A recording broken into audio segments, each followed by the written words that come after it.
भगवान की, चिंतामणि पार्श्वनाथ भगवान की जय जय जय। वर्तमान शासन नायक भगवान महावीर स्वामी की, समय संस्कृति संवर्धक आचार्य देव विद्यासागर जी महाराज की, परम पूज्य प्रमाणिक संत महामना मुनिराज प्रमासागर जी महाराज की, परम पूज्य अरह सागर जी महाराज की, तीर्थराज सम्मेद शिखर जी की, अहिंसामयी जैन धर्म की। शाश्वत तीर्थ सम्मेद शिखर जी के श्रम क्षेत्र में अवस्थित गुणायतर परिसर में स्थित परम पूज्य आचार्य भगवान विद्यासागर जी महाराज के परम प्रभावक शिष्य महामना मुनिराज, जो जगत विख्यात हैं गुणायतन प्रणेता, शंका समाधान प्रवर्तक, भावना एक प्रवर्तक एवं वेदांबर श्रवण के रूप में, समय संस्कृति संवर्धक आचार्य देव विद्यासागर जी महाराज की, परम पूज्य प्रमाणिक संत महामना मुनिराज प्रमासागर जी महाराज की, परम पूज्य अरह सागर जी महाराज की, तीर्थराज सम्मेद शिखर जी की, अहिंसामयी जैन धर्म की। तीर्थराज सम्मेद शिखर की श्रम परिक्षेत्र में अवस्थित गुणायतन में स्थित परम पूज्य आचार्य भगवान विद्यासागर जी महाराज के परम प्रभावक शिष्य महामना मुनिराज प्रमासागर जी महाराज, जो जगत विख्यात हैं गुणायतन प्रणेता, शंका समाधान प्रवर्तक, भावना एक प्रवर्तक एवं संप्रेक्षण समय के रूप में, जिनकी वाणी को सुन करके, जिनके श्रीमुख से समाधान प्राप्त करके हम अपने जीवन को ऊर्जा प्रदान कर पाते हैं, अपने जीवन को नई दिशा, नई राह दे पाते हैं।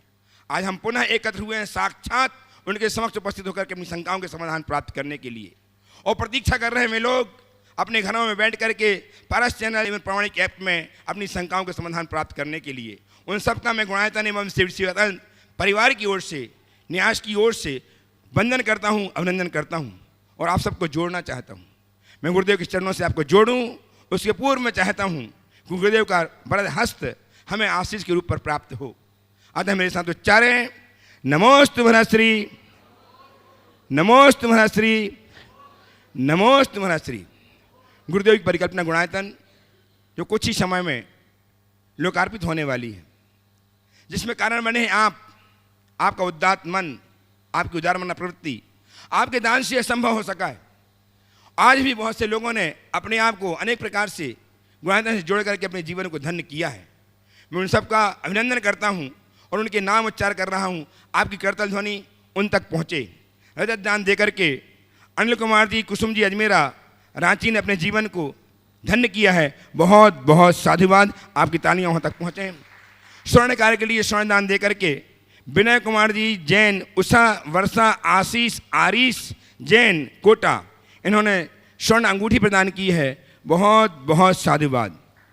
और निर्माण मित्र के रूप में ऑनलाइन जिन्होंने अपने आप को संबद्ध किया है, ऐसे श्रीमान ललित जी सेठिया हावड़ा, इनका हम वंदन करते हैं, अभिनंदन करते हैं और भावना भाते हैं कि इनके भाव ऐसे निरंतर गुणायतन से आगे बढ़ते रहें, जुड़ते रहें, जोड़ें। इस भावना के साथ हम इनका अभिनंदन करते हैं। आपकी तालियां उन तक पहुँचें।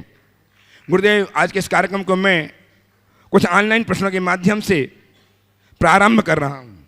आपका आशीर्वाद चाहते हुए प्रमोद कुमार जी जन पापड़ीवाल, महावीर नगर, दुर्गापुरा, जयपुर, आपके चरणों में बारंबार नमोस्तु करते हुए जानना चाहते हैं कि गुरुदेव, कई लोग कान के कच्चे होते हैं, जिसके कारण वे गलत व्यक्ति की बातों में आकर सही आदमी का बिना परख किए बुरा काम कर देते हैं और बाद में पछतावा करते हैं।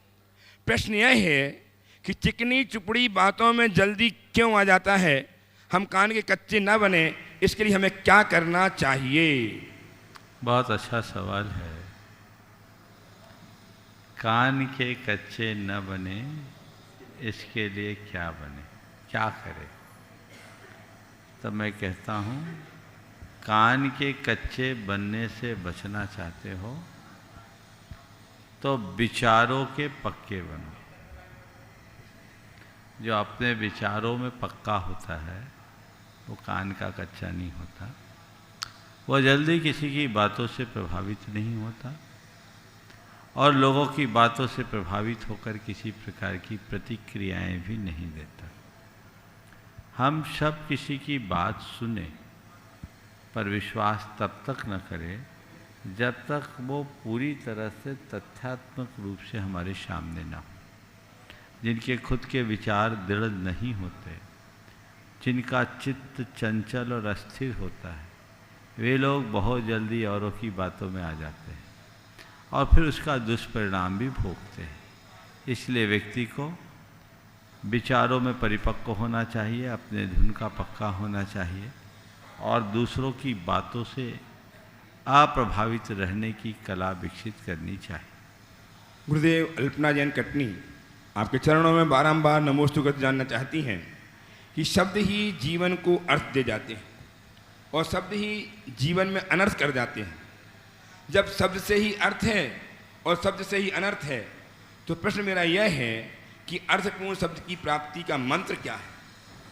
शब्द ही जीवन को अर्थ देते हैं और शब्द से ही जीवन में अनर्थ होता है। आपने पूछा है शब्द में ही अर्थ है और शब्द ही अनर्थ, तो अर्थपूर्ण शब्दों के प्रयोग का मंत्र क्या है? देखिए, अगर व्यक्ति अपने मुख से उच्चारित किए जाने वाले शब्दों के प्रति थोड़ा भी जागरूक हो तो वह सार्थक बोलने का अभ्यासी बन सकता है।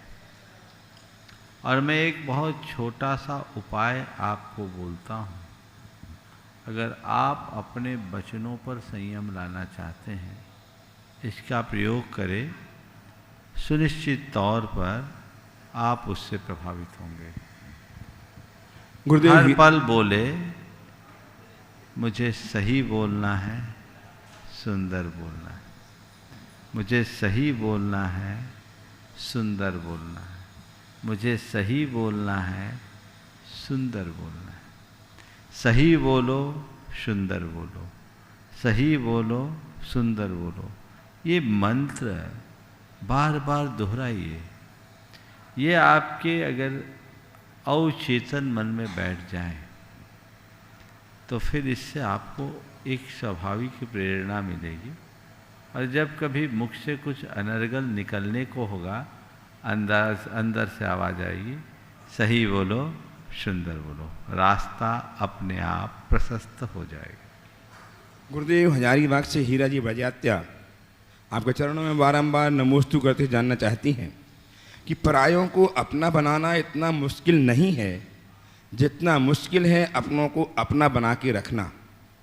अपनों को अपना बनाए रखने के लिए हम क्या करें गुरुदेव, समाधान दीजिए। परायों को अपना बनाना उतना मुश्किल नहीं है जितना कि अपनों को अपना बनाए रखना है।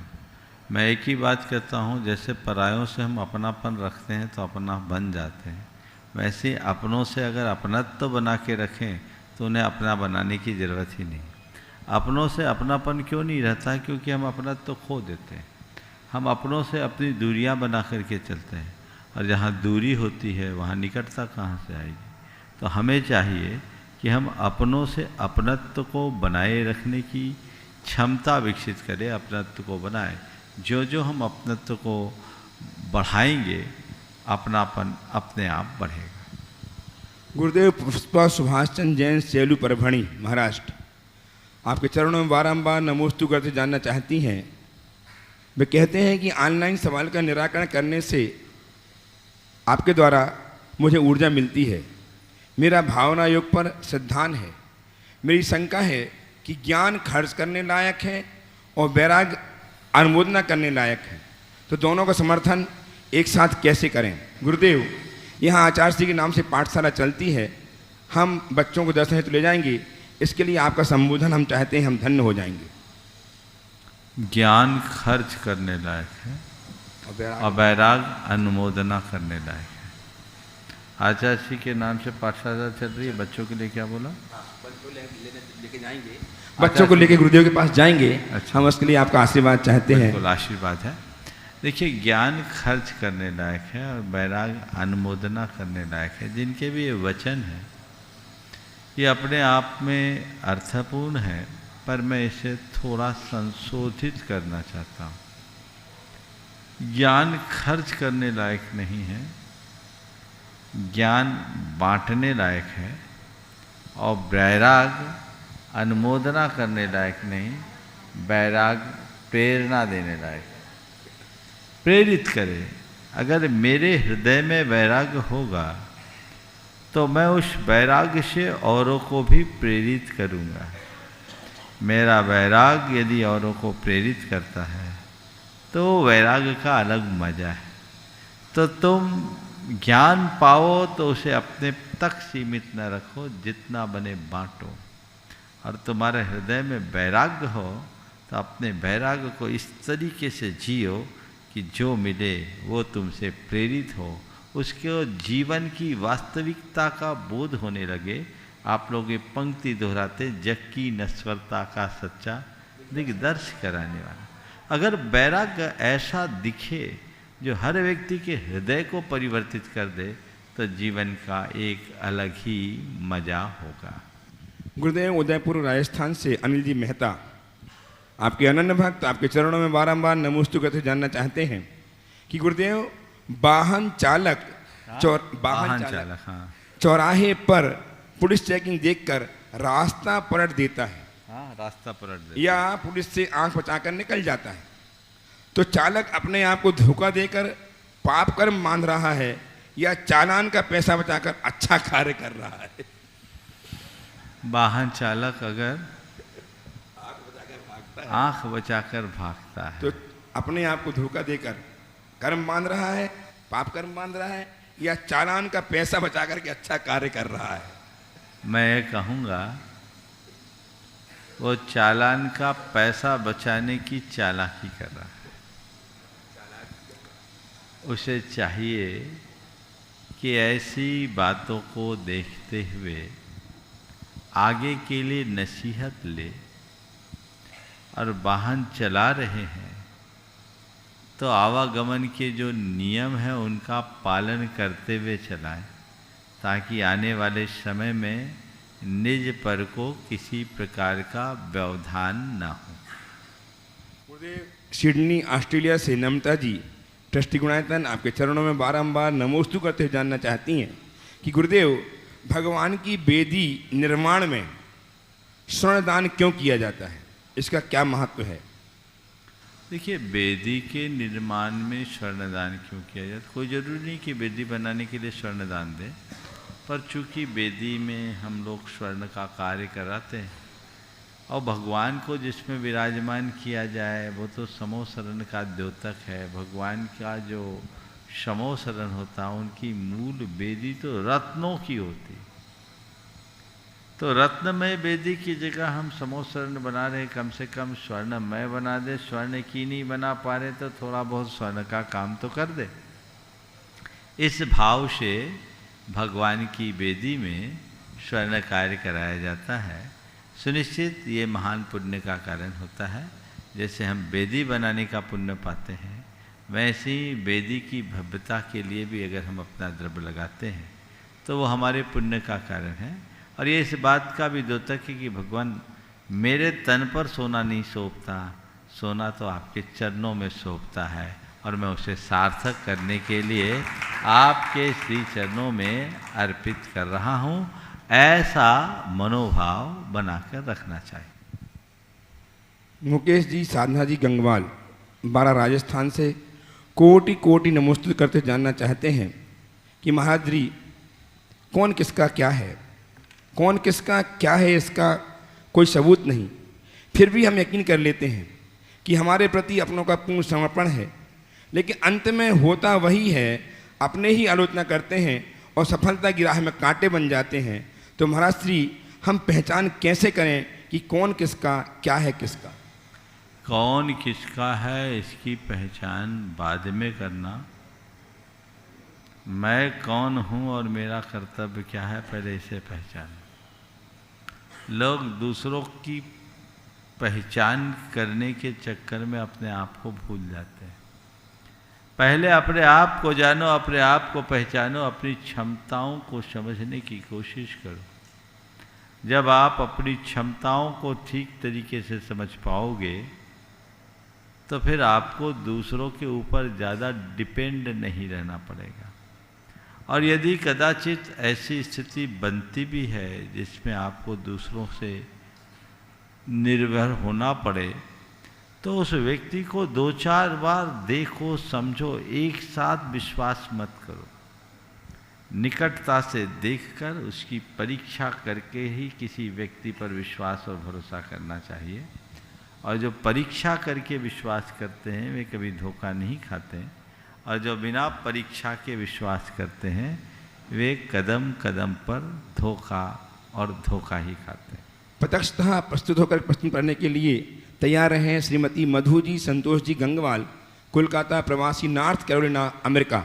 आ जाए आप लोग। अंतिम राशि, अंतिम ऑनलाइन प्रश्न। ज्ञानचंद जी जैन, जयपुर, बारंबार नमोस्तु करते जानना चाहते हैं कि गुरुदेव, बड़े बुजुर्ग कहते हैं कि गरीब व्यक्ति की हाय और दोगले व्यक्ति से राय कभी नहीं लेना चाहिए।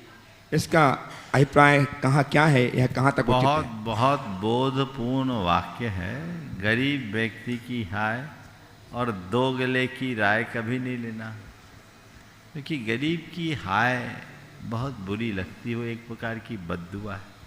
कभी किसी गरीब को सताओ मत, वो तो ऐसे ही कर्म का मारा है, और तुम उसे और परेशान करोगे तो उसकी हाय तुम्हारे जीवन की उन्नति नहीं होने देगी। और दोगले की राय, नाम ही दोगला है, जिसका कोई ठिकाना नहीं। ऐसे व्यक्ति की राय लोगे तो गड्ढे में गिरोगे, इसलिए ऐसी राय से बचना चाहिए। हाँ, आइए पहले तो हम लोग सम्मान करें ऐसा व्यक्तित्व जो अमेरिका से चलकर गुरुदेव के चरणों की वंदनार्थ यहाँ उपस्थित हुए हैं, जो गुणायतन के ट्रस्टी हैं और ट्रस्टी से आगे बढ़ने के भाव लेकर के आज यहाँ उपस्थित हुए हैं। अपने भाव को बल दे रहे हैं कि कैसे कैसे मैं आगे बढ़ता जाऊँ। आशीर्वाद लेंगे गुरुदेव से और अपना प्रश्न प्रस्तुत करेंगे श्रीमती मधु जी संतोष जी गंगवाल, कोलकाता निवासी, प्रवासी, नॉर्थ कैरोलिना, अमेरिका। तैयार रहेंगी श्रीमती सुनीता जी, धर्मपत्नी doctor BKD Jain, trustee Gunayatan, Gwalior. नमस्ते महाराज श्री, नमस्ते महाराज श्री, नमस्ते महाराज श्री। पहले दो चीज़ पहले कहूँगा कि मैं जैसे ही अंदर हम लोग आए, महाराज श्री के दर्शन हो गए तो हम तो धन्य हो गए। जैसे हमारी गाड़ी आई और सामने, और मधु का आज जन्मदिन है, तो उसके लिए आपसे आशीर्वाद चाहते हैं। बहुत सुंदर।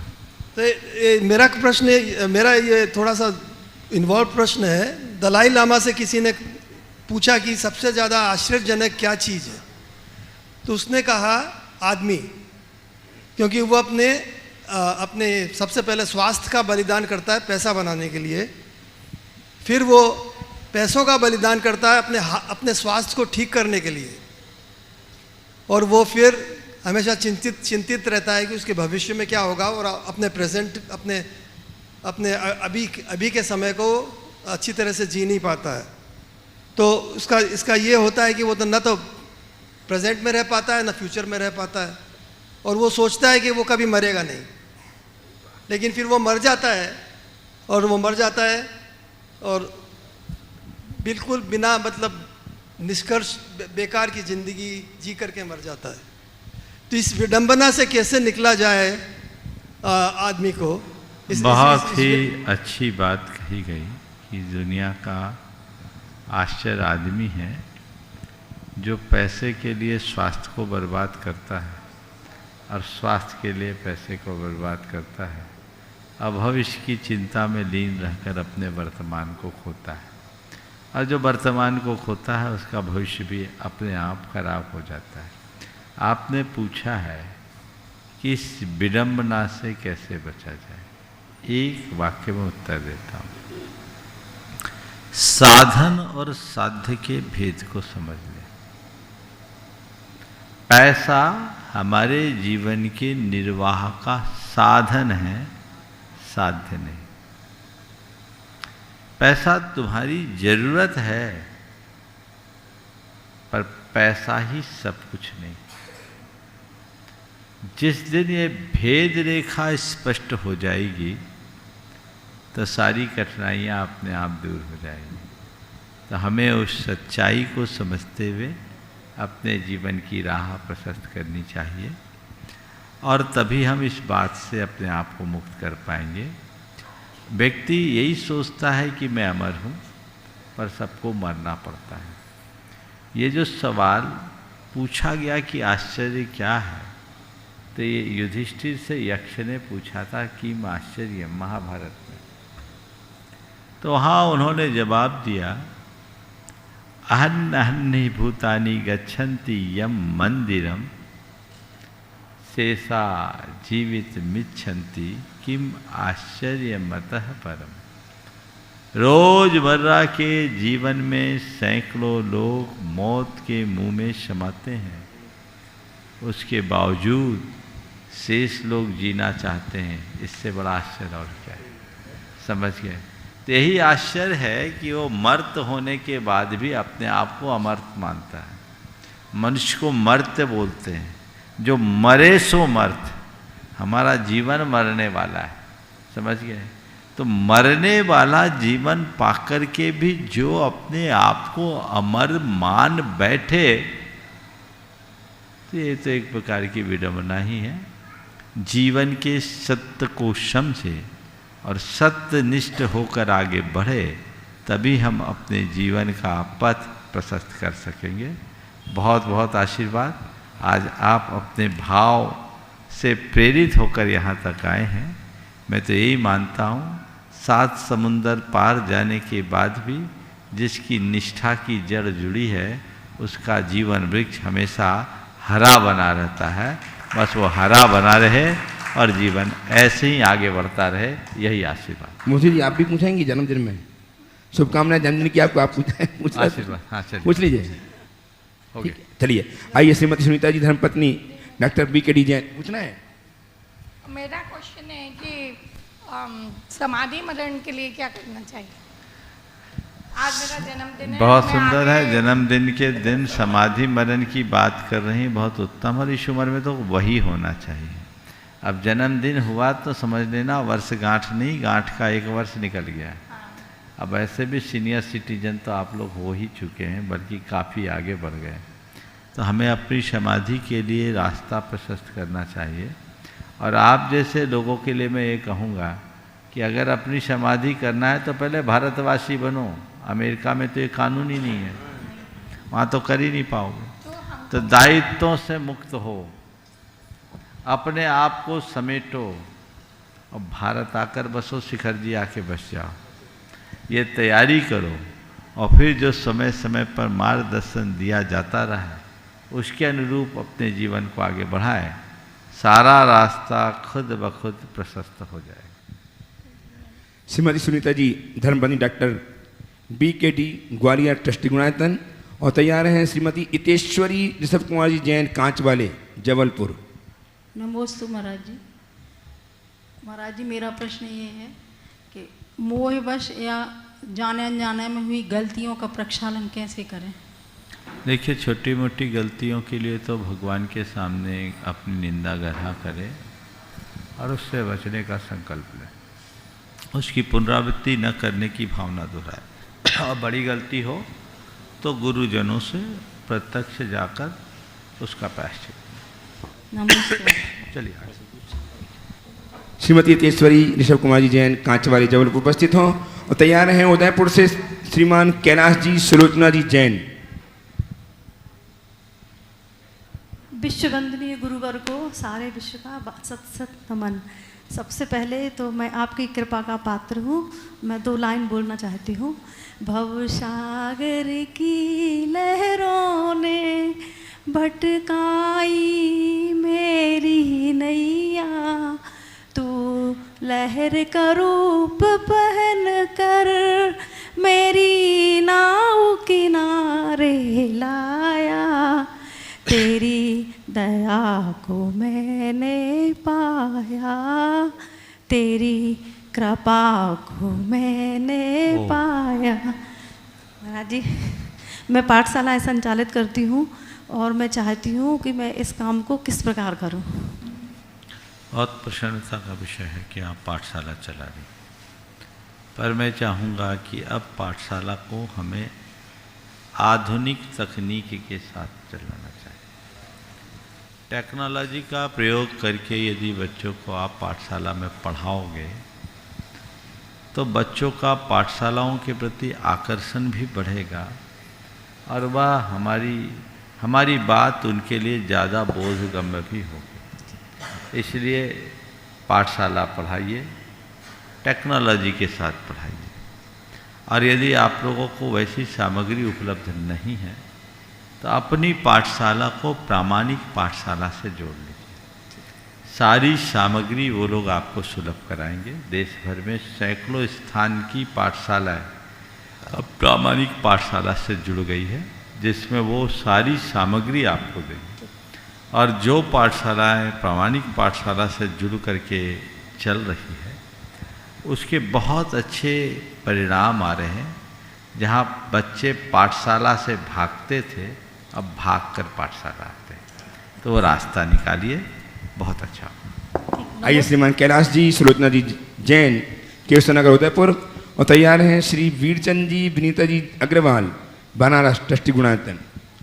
नमस्ते महाराज जी, नमस्ते महाराज जी, नमस्ते महाराज जी। सबसे पहले तो मैं आपका आशीर्वाद चाहूँगा। आपका आशीर्वाद जब चतुर्मास था आपका उदयपुर में, तो महाराज जी कैंसर से पीड़ित थी, आपके आशीर्वाद से हम इलाज कराने गए, आज ये बिल्कुल स्वस्थ है। तो हमारे ऊपर आशीर्वाद आपका बना रहे।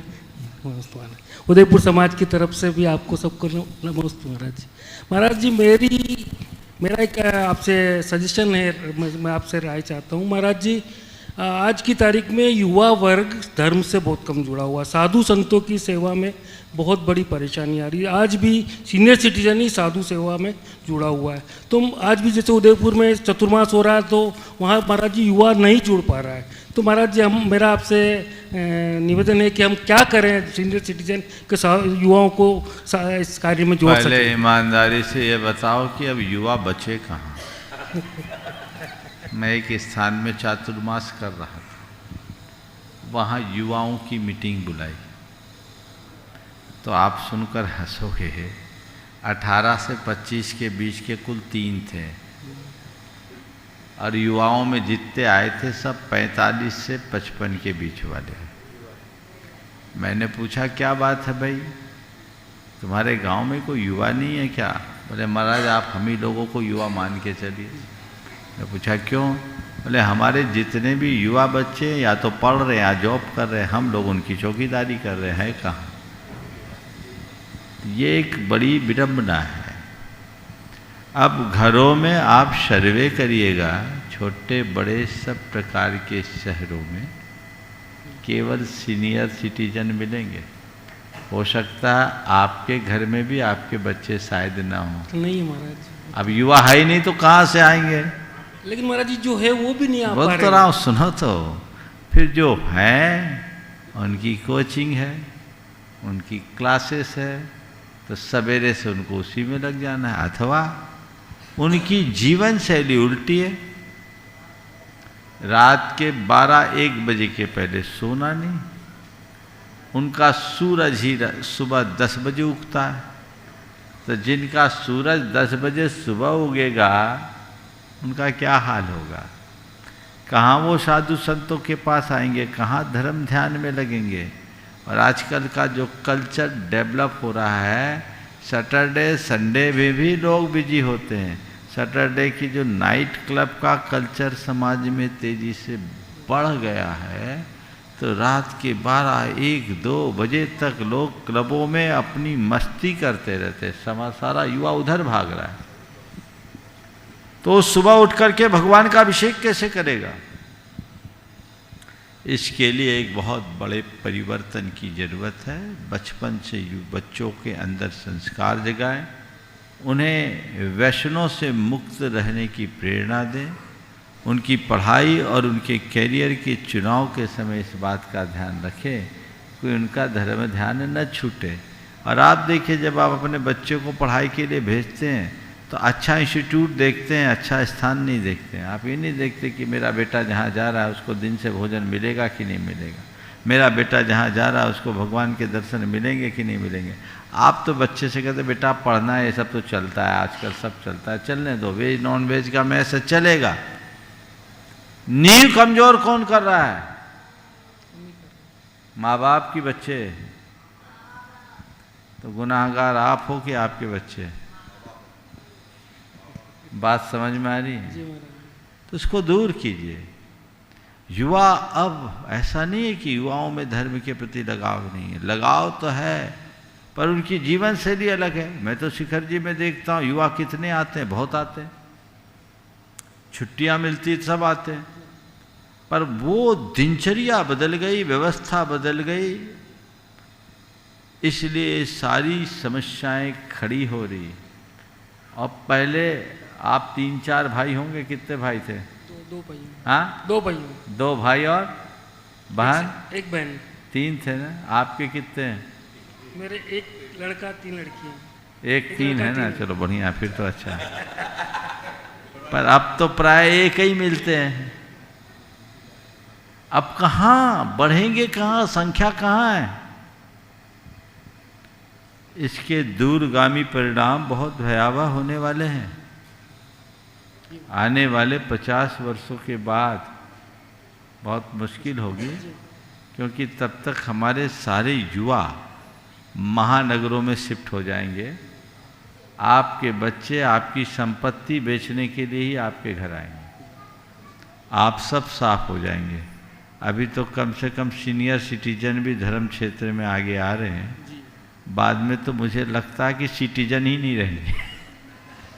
सब कुछ शहरों में जाकर सिमट के रह जाएंगे। ये तस्वीर दिख रही है, और हम क्या कर सकते हैं? समय है, भावना भाव की सब अच्छा। नमस्ते नमस्ते। आइए गुणाते हैं कि ट्रस्टी श्रीमान डॉक्टर बीरचंद जी जैन। हाँ, एक मिनट, आप सुलोचना जी, आप अपना अनुभव बताना चाहेंगे, कैंसर कैसे ठीक हुआ? बोलिए बोलिए। आपने, मैं दर्शन करने आई थी जब ऑपरेशन करा के बिंडर में दर्शन किए थे वापस, उसके बाद आपसे दर्शन किए तो आपने मेरे को नमोकार मंत्र के लिखने का लिए बोला, तो मैं आज बराबर लिख रही हूँ।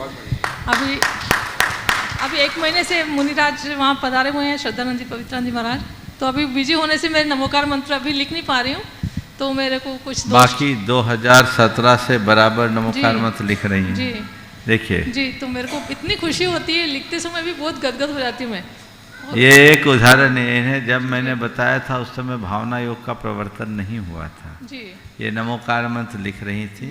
अरे मैं आपसे कह रहा हूँ, आप पूजा कम करना जी, लेकिन नमोकार मंत्र मत छोड़ना, और साथ में भावना योग भी करते रहो, आखिरी तक जवान बनी रहोगी। कैंसर इतिहास रहेगा भविष्य में। आशीर्वाद। स्वस्थ हूँ महाराज जी। ठीक, नमस्ते महाराज जी। आइए गुणाते हैं कि ट्रस्टी बीरचंद जी, बीरचंद जी अग्रवाल जैन बनारस से, और तैयार रहें महाराज सब श्रीमती प्रिया सोधिया, श्रीमती अनिता सोधिया इंदौर। एक प्रश्न मेरा भी है महाराज साहब। हमारे धर्म के लिए कहा जाता है कि ये जो है आस्तिकता में नास्तिकता का धर्म है, और वो लोग कहते हैं कि ये तीर्थंकरों को भगवान के रूप में पूजते हैं, लेकिन तीर्थंकरों के लिए कहते हैं वीतरागी हैं, वो किसी का कुछ नहीं करते हैं, तो ये कर्म प्रधान है, और इस तरह से ये जो है भगवान की अहमियत को नकारते हैं। ये कुछ अब भ्रमित करने वाला सा संदेश सा लगता है। प्लीज़ आप हमें इसमें कुछ समझाइए। बहुत सुंदर। मुझे लगता है कहीं आप कॉलेज में पढ़ाते तो नहीं है? हाँ, दर्शन शास्त्र में? हाँ, गुरुदेव में होम साइंस में फूड एंड न्यूट्रिशन की प्रोफेसर थी, और अभी रिटायर हुई हूँ 4 साल। बहुत सुंदर, आपका सवाल ही ये बताता है। देखिए, शशि जैन मेरा नाम है। बहुत सुंदर। मैं आपसे कहना चाहूँगा, बहुत अच्छा सवाल आपने किया। सबसे पहले जैन धर्म को नास्तिक धर्म कहने के बारे में जो कहा जाता है, उनसे मैं कहूँगा कि पहले इस पर गहराई से विचार करें। दरअसल आस्तिक और नास्तिक ये दोनों शब्द अस्ति नास्ति दिष्टम मति इस पाणिनि सूत्र से बना। इसका मूल अर्थ यही है कि जो आत्मा पुनर्जन्म, कर्म और परलोक पर विश्वास करता है उसका नाम आस्तिक, और जो इस पर विश्वास नहीं करता वो नास्तिक। इस अर्थ में देखा जाए तो जैन धर्म आत्मवादी धर्म है, और वो आत्मा के अस्तित्व पर विश्वास करता है। जहाँ तक आपका सवाल है कि ये तीर्थंकरों को भगवान के रूप में पूजते हैं और उन्हें वीतरागी मानते हैं, कर्ता धर्ता नहीं मानते, इसलिए नास्तिक है, इसका मतलब ये नहीं कि जो ईश्वर को माने वो आस्तिक, या वेद को माने वो आस्तिक और न माने वो नास्तिक। ऐसे देखोगे तो फिर तो यही हो जाएगा कि इस्लाम को मानो तो मोमिन, नहीं तो काफिर। फिर तो हर कोई एक दूसरे को आस्तिक और नास्तिक बोलेगा। बिल्कुल। आस्तिक का अर्थ है जो अस्तित्व को स्वीकारे। डॉक्टर मंगल देव शास्त्री ने इस धारणा को परंपरागत भ्रम निरूपित करते हुए जैन धर्म पंडित कैलाश चंद जी की पुस्तक उसकी प्रस्तावना में लिखा है कि हमें अस्ति नास्ति दिष्टम मति इस सूत्र के मूल अर्थ को समझकर इसका अर्थ निकालना चाहिए और इस भ्रम से बाहर होना चाहिए। रहा सवाल ईश्वर को मानने और न मानने का, तो जैन दर्शन में ईश्वर को माना जाता है, हम ईश्वर को मानते हैं, पर हमारा ईश्वर बीतरागी है, कृतकृत्य है। हम किसी अनादि सिद्ध परमात्मा पर विश्वास नहीं करते। जैन दर्शन कहता है अप्पा सो परमप्पा, आत्मा ही परमात्मा है, हर प्राणी ही परमेश्वर है।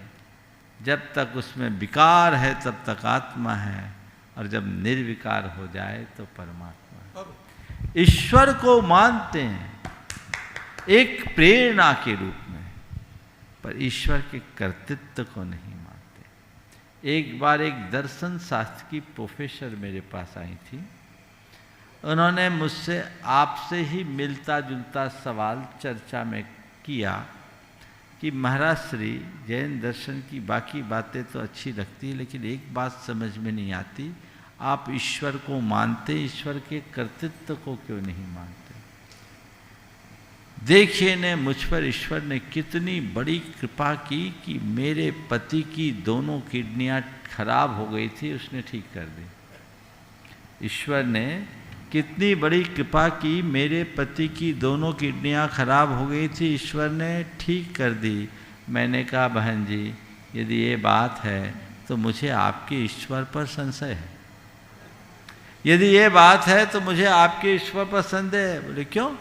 मैंने कहा जब ईश्वर को किडनी ठीक ही करनी थी तो खराब क्यों की? फिर उन्होंने कहा महाराज जी अगर ऐसी बात है तो फिर आपके यहाँ ईश्वर की पूजा क्यों की जाती तीर्थंकरों के रूप में? मैंने कहा आप दर्पण देखते? बोले हाँ देखते हैं। बोले क्यों देखते? बोले इसलिए कि चेहरे पर कोई दाग धब्बा ना हो। तो मतलब क्या? दर्पण देखने से दर्पण आपके दाग धब्बे को साफ कर देता है।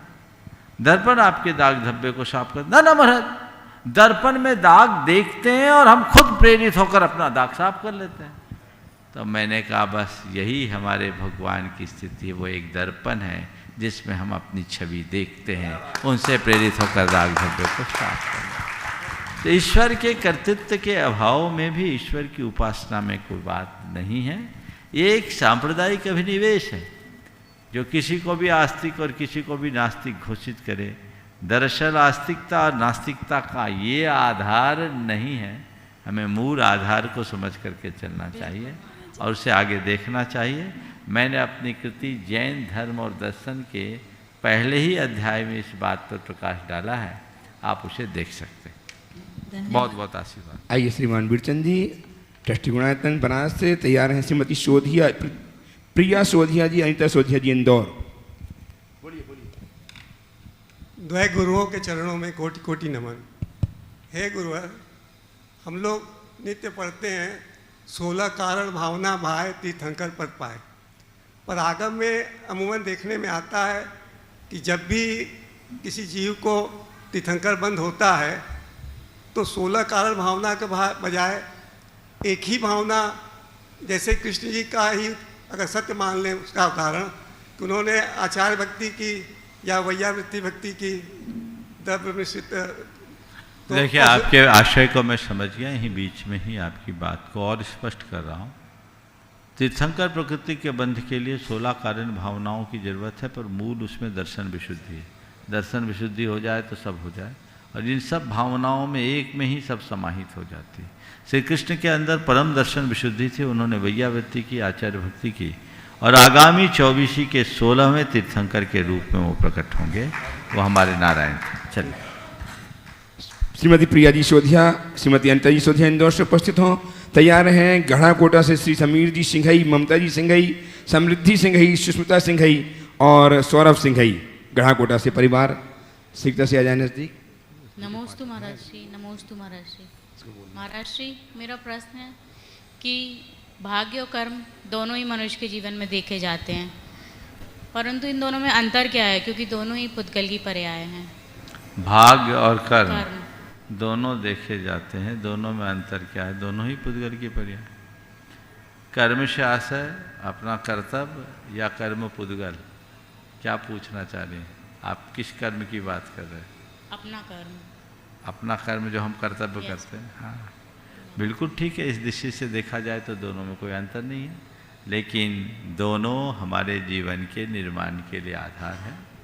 भाग्य की बैकिंग में जब हम कर्म करते हैं तब अपना जीवन सफल कर पाते हैं। महाराज जी, एक प्रश्न और है, जैसे कि हम जब कुछ आता नहीं है, जैसे भक्तांबर पहले नहीं आता था तो हम उसे बहुत ध्यानपूर्वक पढ़ते थे, और अब जब आने लगा है तो पढ़ते भी जाते हैं और साथ में हमारा ध्यान भी भटकता है और हम दूसरी बातें भी सोचते रहते थे। इसका एक बहुत सरल सा उपाय है, किताब देख के पढ़ने लगो। याद देखो, एक बात बताता हूँ आपको, आचार्य महाराज आज भी अपना प्रतिक्रमण देख के पढ़ते हैं, जबकि उनको याद है, पर वो देख के पढ़ते हैं। मैंने पूछा, गुरुदेव आजकल आप प्रतिक्रमण देख के करते हैं? बोले मैं प्रतिक्रमण पढ़ता नहीं, प्रतिक्रमण को घोटता हूँ। समझ गए? देख के पढ़ने लगो, चित्त चंचल नहीं होगा। चलिए बस एक ही, आइए घड़ा, बस घड़ा कोटस आगे आगे हो गया अब कल घड़ा कोटस परिवार जाए, संघी परिवार जाए, संघी परिवार घड़ा कोटस सीखते से जाए। समीर जी, ममता जी, सुष्मिता जी, समृद्धि और सौरभ जी सीखता कीजिए। अगला नमोस्तु महाराज। श्रीमती वृत्ति बहन इंदिरा जी जयपुर तैयार रहेंगी। महाराज जी, आपसे दो प्रश्न हैं। एक प्रश्न ये कि आज के समय में जैसे कि डिजिटल इंडिया कैंपेन चल रहा है, हर चीज़ का डिजिटलीकरण हो रहा है, मोबाइल पर भक्तांबर स्त्रोत उपलब्ध है, आपकी फ़ोटो, महाराज जी की, भगवान जी की, सबकी फ़ोटो उपलब्ध है। तो कई लोग बोलते हैं कि इसको डिलीट मत कीजिए, पाप लगेगा। जैसे कि हम अनुभव केंद्र की बात ही करें तो हमारे यहाँ बहुत सारा एनिमेशन बनता है जिसमें भगवान जी की एनिमेशन होगा, सब होगा, जिसमें हम जब ठीक नहीं लगता उसको हम डिलीट कर देते हैं, फिर उसको फिर से बनाते हैं। तो आपका इस बारे में क्या विचार है? मतलब क्या ये इसको डिलीट कर देना मतलब पाप लग जाएगा, ये सही है कहना, या क्या करना चाहिए? मुझे समझ में नहीं आता कभी कभी। देखो, अगर किसी को डिलीट करने के भाव से डिलीट करो तो पाप लगेगा, पर निखारने के लिए संशोधित करो तो कोई पाप नहीं लगेगा। आप कोई एनिमेशन तैयार कर रहे हैं, कोई ग्राफिक्स डिजाइन कर रहे हैं, स्वाभाविक है उसकी त्रुटियों का संशोधन करना होगा, तो ये रचना कर रहे हैं। अब जैसे देखिए, एक मूर्ति बनाई जाती है, अभी आप देख रहे हैं कारीगरगण अपनी तन्मयता से काम कर रहे हैं। जी महाराज। और जिससे भगवान बनाते उसी शिला पर बैठ करके भी वो बना लेते हैं, उनके पैर भी लगते हैं। पर यदि ये सब चीज़ों से परहेज करेगा तो क्या मूर्ति बना पाएगा? उसका उद्देश्य, अभिप्राय क्या है? प्रतिमा का अभिनय करना या प्रतिमा को आकार देना? तो सब कुछ हमारे उद्देश्य पर निर्भर करता है, हम किस दृष्टि से कर रहे हैं। लेकिन जो व्हाट्सएप आदि होते हैं वो कोई करेक्शन के लिए डिलीट नहीं होता, वो तो डिलीट करने के लिए डिलीट। वो ठीक ऐसा ही है जैसे अपने आराध्य की तस्वीर फाड़ना। आपके हाथ में एक कागज हो और किसी गुरु की तस्वीर हो, आप फाड़ोगे क्या? तो आप अपने मोबाइल में आई हुई ऐसी सामग्री को डिलीट क्यों मार रहे? हाँ, अगर डिलीट करना ही है तो पूरी फाइल को आप फॉर्मेट कर दो, खोले बिना। वो डेटा है, लेकिन जब आपने खोल लिया तो वो तस्वीर। ये दृष्टिकोण अपनाना चाहिए, यानी उसमें भी टेक्नोलॉजी का सही इस्तेमाल करना चाहिए। दिमाग लगा कर करे तो बहुत अच्छा है, क्योंकि इसका सकारात्मक पक्ष ये भी है कि इससे एक प्रभावना हो, लोग एक दूसरे से जुड़े रहते हैं। लेकिन नकारात्मक पक्ष ये है कि ये अभिनय का कारण बन रहा है। तो विनय को सुरक्षित रखते हुए प्रभावना करने में कोई हानि नहीं है। अभिनय में पुण्य की जगह पाप भी हो सकता जी नमस्ते महाराज जी। महाराज जी एक लास्ट प्रश्न था हाँ, कि किसी धार्मिक आयोजन के लिए या सामाजिक कार्य के लिए हम मान लीजिए 100 लोगों का खाना हो रहा है और उसमें एक बहुत बड़ी कढ़ाई में सामान बन रहा है और एक हमने देख लिया बनाते समय कि उसमें सूक्ष्म जीव की उसमें मृत्यु हो जा रही है, तो उस भोजन का क्या करना चाहिए? ऐसा मतलब एक बहुत छोटा सा सवाल है, लेकिन ये कभी कोई समझ में नहीं आता कि क्या करें इस स्थिति में। देखिए ये सवाल तो बात का है, पहले ऐसी सावधानी रखे कि कीड़े आए नहीं है, दिन में बनाओ रात में बनाओ ही नहीं, रात में खाओ तो झंझट ही ना हो। जी बस एक चीज। आइए व्रती बहन इंदिरा जी जयपुर से और तैयार रहेंगी श्रीमती। जब तक पूछ लो जल्दी पूछो, पूछना है। बोलिए बोलिए। एक छोटी सी शंका थी महाराज जी, जैन धर्म में भावना का महत्व ज़्यादा है या कर्म का महत्व ज़्यादा है? क्योंकि कई बार हम ऐसे उदाहरण देखते हैं जो दोनों तरफ का रुझान दिखाते हैं, जैसे कि अंजन चोर ने भले ही नमोकारमंत्र का उच्चारण गलत किया लेकिन भावना इतनी प्रबल थी कि मोक्ष को प्राप्त किया। और वहीं हम एक उदाहरण देखते हैं कि जिसे पानी पे लिखे हुए नमोकार मंत्र को मिटा देने से भी पाप का बंध हुआ। भले आपका धर्म में विश्वास है लेकिन मजबूरीवश किया हुआ कर्म आपको पाप का बंध देता है। आपके प्रश्न का उत्तर एक पंक्ति में देता हूँ। जो कर्म करने में असमर्थ है वो भावना से भी वह पा सकता है जो कर्म से न पा पाए। जैसे जटायु ने मुनिराज को आहार दान की अनुमोदना की और उसने अपना कल्याण किया, समझ में। लेकिन कर्म करने में समर्थ होकर के भी बहाना बनाए तो भावना काम की नहीं। तो जब अच्छे कर्म के संदर्भ में मैं बात कर रहा हूं, अगर अच्छे कर्म करने का प्रसंग आए तो ये मत कहो कि सब भावों से करना है, कर्म को भावों से करो और बुरे कर्म करने का भाव भी मन में मत आने दो, तब रास्ता प्रशस्त हो। आइए व्रती बहन इंदिरा जी जयपुर से तैयार हैं श्रीमती शोभा कमल जी पाटौदी साणम ट्रस्टी गुणायतन, श्रीमती पुष्पा देवी साणम के साथ। प्रातः स्मरणीय विश्व वंदनीय तो परम तपस्वी दयामिराज के चरणों में मेरा बारंबार नमोस्तु नमोस्तु नमोस्तु। महाराज जी हीरा और कोयला दोनों एक ही खान से निकलते हैं। हीरा और कोयला दोनों एक ही खान से निकलते हैं। हीरा को घिसते ही घिसावट से उस पर चमक उठता है, लेकिन कोयला कितना भी घिसो वो काला ही रहता है। हीरे में एक भी काली रेखा रहती है तो किसी काम का नहीं रहता। तो महाराज जी हमारी आत्मा भी कोई नहीं हीरे के समान है, स्वच्छ सुंदर और बहुमान करने योग्य है। तो महाराज जी हम उसकी प्राप्ति कैसे करें? हीरे की प्राप्ति करने के लिए कुछ नहीं करना, हीरा तो हीरा ही है, वो खान में पड़ा है, उसे निकालना है और शान पे चढ़ाना। खान में पड़े हीरे में को जब शान पर चढ़ाया जाता है तो उसमें स्वाभाविक निखार आता है। हम उस तरफ ध्यान दें। श्रीमती शोभा कमल जी पाटौदी साणम, श्रीमति पुष्पा देवी साणम के साथ और इसके पश्चात तैयार रहेंगे श्रद्धेय वाल्मीकि भैया अभय जी। गुरुदेव, क्या सचमुच भाग्य होता है? और कभी मुझे ऐसा लगता है कि सब भाग्य से प्राप्त होता है, और कभी कभी ऐसा लगता है दिया तो पाया, इस दुविधा को कैसे दूर करें? दिया तो पाया, इस दुविधा को कैसे प्राप्त किया तो पाया, क्योंकि किया भी तो हमारा ही अपना किया, वही तो भाग्य है। दरअसल हमारे जीवन के जो भी शुभाशुभ संयोग वे हमारे कृत्यों से फलते हैं और उन संयोगों को हम अपने विवेक बुद्धि से काफ़ी कुछ अंशों में बदल भी सकते हैं। इसलिए जीवन में जब कभी भी कुछ उल्टा संयोग घटे, विचलित ना हो, अपने पुरुषार्थ को जगाकर उसे बदलने की कोशिश करें। नमोस्तु गुरुदेव, नमोस्तु। पहले तालियां बजाकर सम्मान करें आदरणीय श्रद्धेय भैया अभय जी, प्रतिष्ठाचार्य उपस्थित हो चुके हैं। मैं उनसे निवेदन कर रहा हूं कि वे आगामी दिनों में होने वाले विधान की सूचनाएं हम सबको प्रदान करें। और तैयार हैं डॉक्टर A.K. जैन बीना मध्य प्रदेश से इंदिरा जी जैन के साथ। परम पूज्य युगल मुनिराज के श्री चरण में कोटि से नमन। बंधु तीर्थराज संवेशक की तलहटी में स्थित गुणायतन परिसर में पुनः एक बार सिद्धों की आराधना करने का सौभाग्य हमें आपको मिलेगा।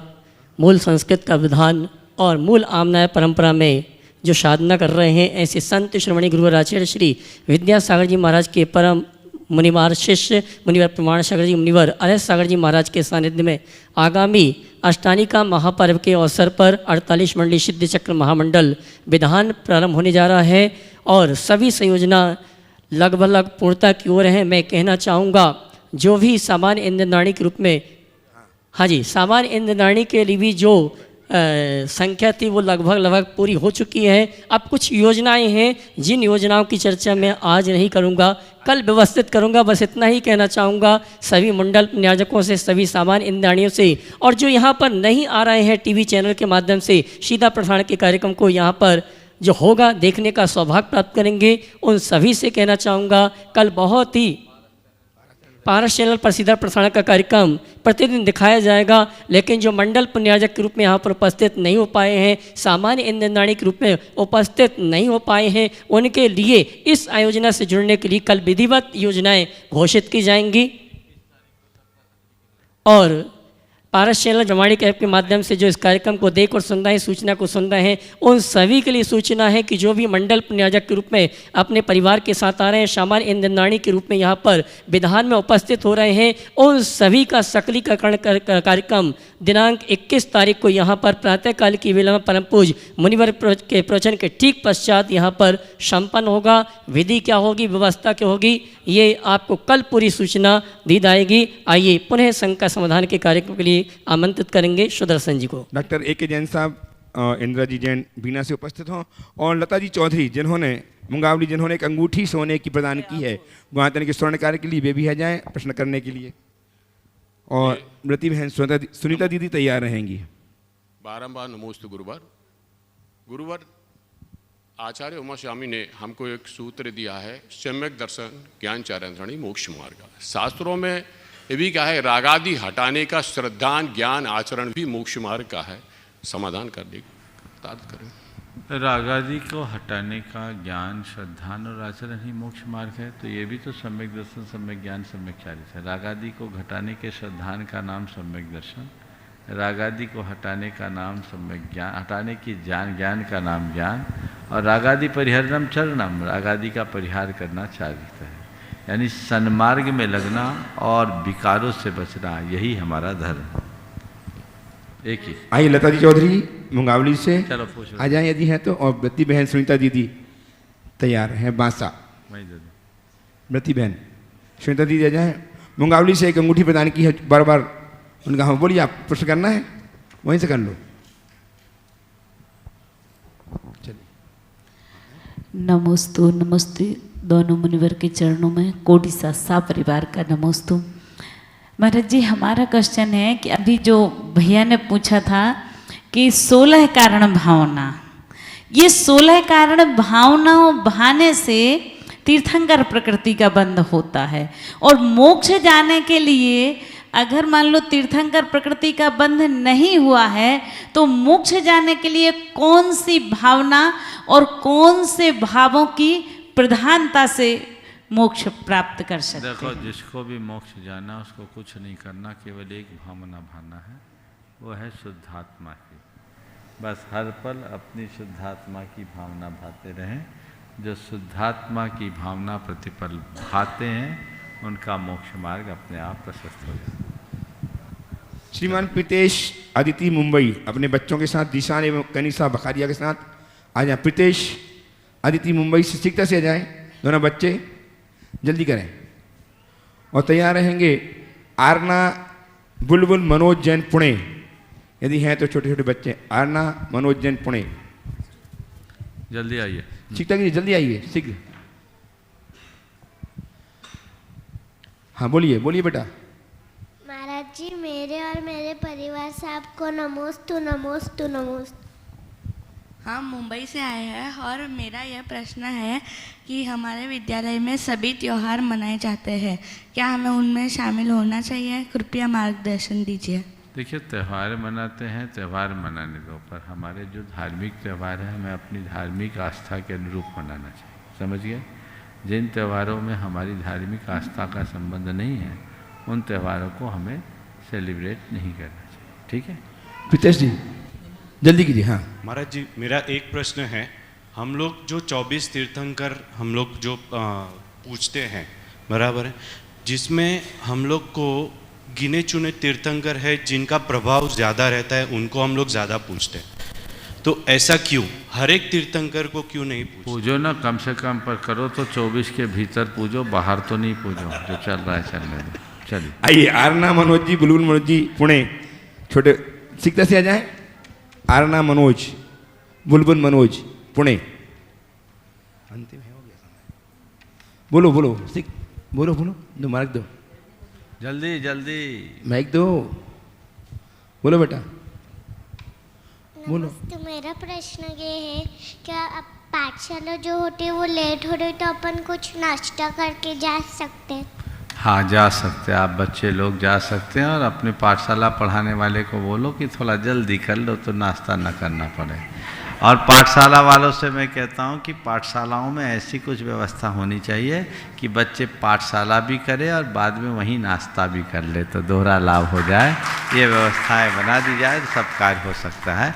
इस प्रकार आज के सत्र को परम पूज्य गुरुदेव के चरणों में नमन अर्पित करते हुए यहीं पर विराम। बोलिए परम पूज्य आचार्य गुरुवर श्री विद्यासागर जी। जय जय जय।